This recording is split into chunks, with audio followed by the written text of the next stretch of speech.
Hello friends. तो कैसे हैं आप सब? उम्मीद है बहुत अच्छे होंगे और उम्मीद है आपकी ट्वेल्थ की तैयारी बहुत अच्छी चल रही होगी।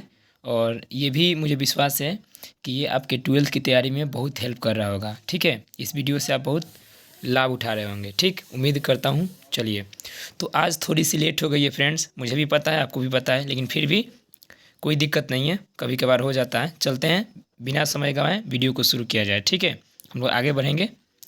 सबसे पहले देखिए, आज हम लोग बात करेंगे, आप सबको पता होगा कि यूनिट 1 का मैंने शॉर्ट क्वेश्चंस दे दिया है और जो ऑब्जेक्टिव है, टोटल जितने भी ऑब्जेक्टिव बन सकते हैं उसको भी मैंने दे दिया है। अब क्या है, तो आज हम लोग देखने जा रहे हैं यूनिट 2 का। किसका? यूनिट 2 का शॉर्ट क्वेश्चंस, यानी कि लघुत्तरीय प्रश्न जो इम्पोर्टेंट बन सकते हैं। और अगले क्लास में देख लेंगे हम लोग इसका ऑब्जेक्टिव प्रश्न, तो भी क्लियर हो जाएगा। ठीक है, चलिए शुरू किया जाए। देखिए, आज का हम लोग का पहला सवाल है कि आदर्श और अनादर्श घोल क्या है। आदर्श और अनादर्श घोल क्या है? तो देखिए, पीवाई है, प्रीवियस ईयर में पूछा गया है, काफ़ी बार पूछा गया है। इसको लेने का यही रीज़न था। ठीक है, तो ये भी इम्पोर्टेंट है, इसको भी आप देख लेंगे, प्रीवियस ईयर का है। ठीक है, तो देखिए आदर्श घोल क्या होता है, ध्यान दीजिएगा। वैसा घोल, वैसा कोई भी घोल वैसा घोल जो सभी सांद्रताओं पर राउल्ट के नियम का पालन करता है। सिंपल सिंपल, एक लाइन का आंसर है, चुटकियों में आप याद कर लोगे। ठीक है, वैसा घोल जो सभी सांद्रताओं पर राउल्ट के नियम का पालन करता है। एग्जाम्पल दे देंगे। एग्जाम्पल, एन हेक्सेन तथा एन हेप्टेन का मिश्रण, एन हेक्सेन तथा एन हेप्टेन का मिश्रण। और अनादर्श का एग्जाम्पल देना हो तो अनादर्श का भी दे सकते हैं। जैसे अनादर्श घोल क्या है, तो वैसा घोल जो सभी सांद्रताओं पर राउल्ट के नियम का पालन नहीं करता है। सिंपल, जो राउल्ट के नियम का पालन करता है वो आदर्श घोल कहलाता है, जो नहीं करता है वो अनादर्श घोल कहलाता है। तो आदर्श घोल का N hexane plus N heptane का उदाहरण दे दीजिएगा। अनादर्श घोल का भी परिभाषा आप लिख सकते हैं, नहीं खाली लगा देना है। ठीक है, चलिए हो जाएगा। अगला देखते हैं।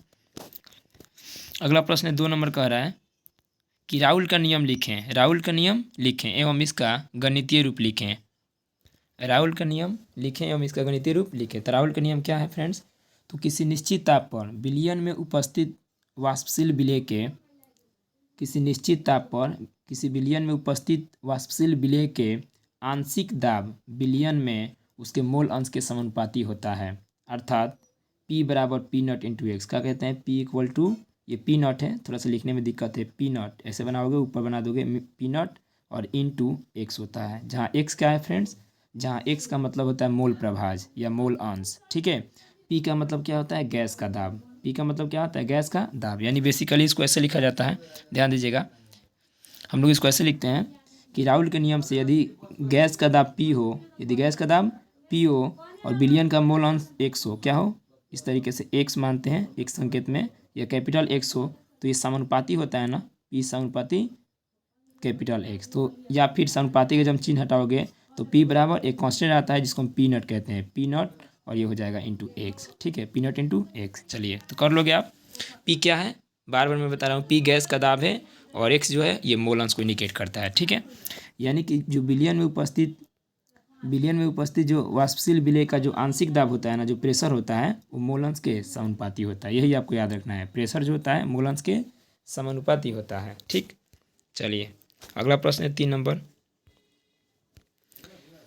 नंबर कह रहा है कि हेनरी का नियम एवं इसके अनुप्रयोग को लिखें। ठीक है, देखिए प्रीवियस ईयर है और इम्पोर्टेंट भी है। पीवाई का मतलब प्रीवियस ईयर में पूछा गया है और इम्पोर्टेंट भी है। हेनरी का नियम काफ़ी महत्वपूर्ण सवाल है। तो हेनरी का नियम क्या है, किसी गैस की द्रव में विलेयता, कोई भी गैस यदि द्रव में घुलता है तो उसे क्या कहते हैं, किसी गैस की द्रव में विलेयता विलयन पर आरोपित दाब के समानुपाती होता है। किसी गैस की द्रव में विलेयता विलयन पर आरोपित दाब के समानुपाती होता है। अर्थात P समानुपाती हो जाएगा, अर्थात P समानुपाती जो आरोपित दाब जो है विलयन में किसके समानुपाती होगा, किसी गैस की द्रव में विलेयता विलयन पर आरोपित दाब के समानुपाती होता है। तो P समानुपाती क्या कहते हैं हम, विलेयता भी मोल अंश को इंडिकेट करता है। तो P समानुपाती क्या लिख देते हैं, P समानुपाती x लिख देते हैं। क्या लिख देते हैं, x लिख देते हैं। और जब समानुपाती का चिन्ह हटाते हैं तो लिख देते हैं P बराबर KH, जिसे हेनरी के स्थिरांक कहते हैं। KH लिख देते हैं इंटू एक्स लिख देते हैं। क्या लिख देते हैं, एक्स लिख देते हैं। एक्स क्या है फ्रेंड्स, तो जो एक्स होता है वो विलेयता को इंडिकेट करता है। किसको इंडिकेट करता है, विलेयता को। तो विलेयता किसके समानुपाती है, हेनरी के नियम से यहाँ देखिएगा, किसी गैस की द्रव में विलेयता विलयन पर आरोपित दाब P के समानुपाती होता है। विलयन पर आरोपित दाब P है तो P समानुपाती किसके हो जाएगा? P समानुपाती हो जाएगा विलेयता, विलेयता का मतलब x, विलेयता का मतलब x। और जब समानुपाती का चिन्ह हटेगा तो इक्वल आएगा, तो P इक्वल क्या लिख देंगे? एक कांस्टेंट लगा देंगे जिसे KH लिखते हैं, KH इंटू एक्स, जहाँ KH क्या है? हेनरी का नियतांक है, जहाँ KH क्या है? हेनरी का नियतांक है। ठीक है, चलिए आपको और लोगों को उम्मीद है। अगला देखते हैं। अगला कह रहा है, ये मोस्ट इंपॉर्टेंट है। ठीक है, अगला कह रहा है अपसामान्य आणविक द्रव्यमान से आप क्या समझते हैं? अपसामान्य आणविक द्रव्यमान से आप क्या समझते हैं? Very important. ठीक है, तो क्या कहोगे अपसामान्य आणविक द्रव्यमान क्या होता है? तो विलयन में विलेय के कणों का, विलयन में विलेय के कणों का एसोसिएशन या डी एसोसिएशन के कारण विलेय का अनुभार परिवर्तित हो जाता है, जिसे असामान्य आणविक द्रव्यमान कहते हैं। क्या कहते हैं? असामान्य आणविक द्रव्यमान कहते हैं। विलयन में विलेय के कणों का एसोसिएशन का मतलब, जैसे मान लो कि विलेय के कण आपस में जुड़ गए, ठीक है, या फिर आपस में टूट गए, तो विलेय का जो अनुभार है ना वो बदल जाएगा। जब अनुभार बदल जाएगा तो इसे ही असामान्य आणविक द्रव्यमान या असामान्य अनुभार या असामान्य मोलर द्रव्यमान कहते हैं। ठीक है, सिंपल सा आंसर लिखा गया है, वेरी इंपॉर्टेंट है। ठीक, अगला देखते हैं। अगला प्रश्न कह रहा है कि अर्धपारगम्य झिल्ली क्या है? अर्धपारगम्य झिल्ली क्या है? ये भी वेरी इंपॉर्टेंट है। ठीक है, ध्यान रखिएगा, सेकंड लेसन का है। तो अर्धपारगम्य झिल्ली तो चुटकियों में याद हो जाएगा, चुटकी बजाइए कहीं याद हो गया। ऐसी झिल्ली, क्या फ्रेंड्स? ऐसी झिल्ली जो अपने से होकर केवल विलायक के अणुओं को जाने देती है, उसे एसपीएम झिल्ली कहते हैं। एसपीएम का मतलब अर्धपारगम्य झिल्ली का इंग्लिश होता है semi permeable membrane, semi permeable membrane, यानी कि अर्धपारगम्य झिल्ली। तो ऐसी झिल्ली जो अपने से होकर केवल विलायक के अणुओं को जाने देती है, उसे अर्धपारगम्य झिल्ली कहते हैं। जैसे जंतुओं के आमाशय से बनी झिल्ली, अंडे की झिल्ली या चर्मपत्र, जिसे हम पर्चमेंट पेपर भी कहते हैं, ये सब अर्धपारगम्य झिल्ली के उदाहरण हैं। ठीक, चलिए अगला देखते हैं, उम्मीद है याद हो गया होगा। अगला प्रश्न देखते हैं। अगला प्रश्न कह रहा है कि विलयन का वाष्प दाब शुद्ध विलायक के वाष्प दाब से कम होता है। विलयन का वाष्प दाब जो होता है वो शुद्ध विलायक के वाष्प दाब से कम होता है। क्यों? प्रीवियस ईयर का सवाल है। या इसी को दूसरे शब्द में कहा जाता है, आपने देखा होगा क्वेश्चन बैंक में सवाल, कि ग्लूकोज के जलीय घोल का वाष्प दाब, ग्लूकोज के जलीय घोल का वाष्प दाब शुद्ध जल से कम होता है। इसका भी मतलब वही हुआ। तो क्या रीज़न है? देखो, कह रहे कि विलयन में घुले हुए अवाष्पशील विलेय के अणु विलायक के सतह को आच्छादित कर देते हैं, जिसके कारण विलायक का वाष्प यहाँ कम होगा, विलायक का वाष्प कम बनता है, विलायक का वाष्प कम बनता है, अतः विलयन का वाष्प दाब घट जाता है। कहने का अर्थ है कि विलयन में जो आप नमक या ग्लूकोज घोले हो ना, तो नमक या ग्लूकोज के अणु जो जल है, जल में अगर विलयन बनाए हो तो जल के सतह को क्या कर लेंगे? आके ढक लेंगे। जब जल की सतह को ढक लेंगे, जल के अणुओं का वाष्प कम बनेगा, और जब जल के अणुओं का वाष्प कम बनेगा तो वाष्प दाब घट जाएगा। सिंपल सी बात है। चलिए अगला देखते हैं। नंबर 7 में कह रहा है कि परासरण दाब को परिभाषित करें। क्या कह रहा है? परासरण दाब को परिभाषित करें, यह क्यों असामान्य हो जाता है? ये इंपॉर्टेंट सवाल है। ठीक है, इंपॉर्टेंट, याद रखिएगा कैटेगरी को, वेरी इंपॉर्टेंट, इंपॉर्टेंट कैटेगरी में मैंने बांटा है। ठीक, परासरण दाब को परिभाषित करें और क्यों असामान्य हो जाता है, मतलब परासरण दाब क्यों बदल जाता है, चेंज क्यों हो जाता है? तो वह आरोपित दाब जो परासरण की क्रिया को रोक दे। सिंपल, एक लाइन का, चुटकियों में याद हो गया, चुटकियों बजाइए कहीं याद हो गया, चुटकी बजाइए याद हो गया। वह आरोपित दाब जो परासरण की क्रिया को रोक दे उसे परासरण दाब कहते हैं। इसे पाई से सूचित किया जाता है, इसे पाई से सूचित किया जाता है। तो हो गया परासरण दाब का परिभाषा। अब कह रहा है कि यह क्यों असामान्य हो जाता है? असामान्य होने का मतलब हुआ यह क्यों बदल जाता है। तो देखिए यहाँ पे पहले ऑप्शन का आंसर लिख सकते हैं। यहाँ पे क्या लिख सकते हैं कि विलयन के अणुओं में, ऊपर भी हमने देखा था कि विलयन के अणुओं में एसोसिएशन या डी एसोसिएशन के कारण परासरण दाब अपसामान्य हो जाता है। क्या हो जाता है? अपसामान्य हो जाता है। अपसामान्य का मतलब हुआ बदल जाता है। ठीक है, तो विलयन के अणु में एसोसिएशन या डी एसोसिएशन होगा तभी परासरण दाब या कोई भी अनुसंख्यक गुणधर्म चेंज हो जाएगा। ठीक, चलिए अगला देखते हैं। नंबर 8 पे है,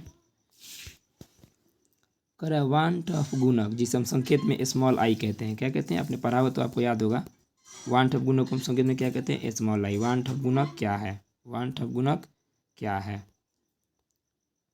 वांट ऑफ गुणक क्या है? तो देखिए, विलेय के प्रेक्षित मोल तथा सैद्धांतिक मोल के अनुपात को वांट ऑफ गुणक आई कहते हैं। विलेय के प्रेक्षित मोल तथा सैद्धांतिक मोल के अनुपात को वांट ऑफ गुणक आई कहते हैं। या कहीं कहीं अलग तरीके से भी लिखा रहता है, प्रायोगिक मान और अनुसंख्यक गुणधर्म द्वारा मान, इस तरीके से भी लिखा रहता है, वो भी सही है। ठीक है, इट इज ऑल्सो करेक्ट। तो विलेय के प्रेक्षित मोल तथा सैद्धांतिक मोल के अनुपात को वांट ऑफ गुणक कहते हैं। अर्थात वांट ऑफ गुणक आई बराबर, ऊपर क्या लिख दोगे? विलेय का प्रेक्षित मोल, ऊपर क्या लिख दोगे? विलेय का प्रेक्षित मोल जो लिखा गया यहाँ पे, ये ऊपर लिख दोगे और बट्टा में फिर से नीचे लिख दीजिएगा सैद्धांतिक मोल। क्या लिख दोगे? सैद्धांतिक मोल। यही वाला जो लैंग्वेज कहा गया है आप इसको व्यंजक के रूप में भी लिख दीजिएगा ताकि अच्छा रहेगा। मुझे लिखने में दिक्कत हो रहा तो मैंने छोड़ दिया, ठीक, अब कर लीजिएगा। चलिए अगला देखते हैं। हो गया, कंप्लीट हो गया फ्रेंड्स, ठीक है। तो आज ये लेसन जो 2 है, यूनिट 2 है, इस यूनिट 2 में 8 मोस्ट इंपॉर्टेंट प्रश्न बन रहे थे।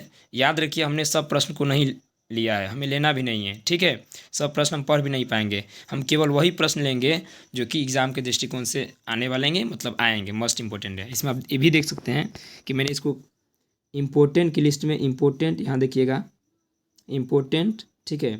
ये प्रीवियस ईयर का है, यहाँ देख सकते हैं। ये वेरी इंपॉर्टेंट है, ये वेरी इंपॉर्टेंट, इस तरीके से मैंने बांट दिया है।